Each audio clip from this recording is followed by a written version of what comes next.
There's 5 metrics that I want you to think about measuring weekly that are going to help you make better business decisions. The first one is cost per lead. Now, in the AEC world, not every company is actually measuring how do we generate leads. You may not even be focusing on generating leads. However, this cost per lead metric actually tells you how effective your marketing is. And if you're generating leads through networking or through relationships, you need to track it. Because if your company starts to venture into other avenues to generate leads, you want to be able to compare the ROI among those different ways to generate a lead. But a cost per lead is very effective. The second metric is lead to proposal rate. So for all the leads that are coming in, whether it's a current client that is a lead and bringing in another project to your firm, or if you're going after a new project, you want to be able to track what is that lead to proposal rate to make sure that the areas where you are generating leads, that the ones that are actually generating the proposal rate, you want to focus more into those areas for your marketing and BD efforts. The third metric is channel attribution rate.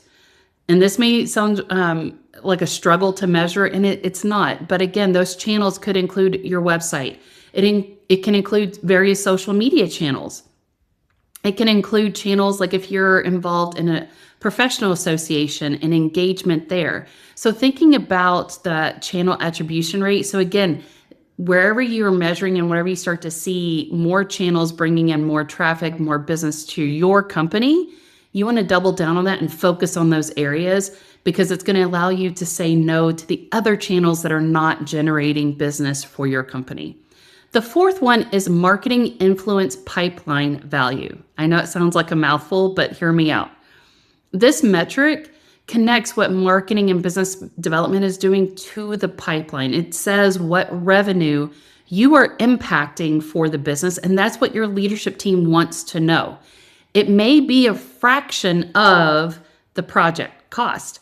So, let's say that marketing actually impact or influence the pipeline at 20%, 15%, but that's still going to give you an idea of the revenue that marketing is helping to generate.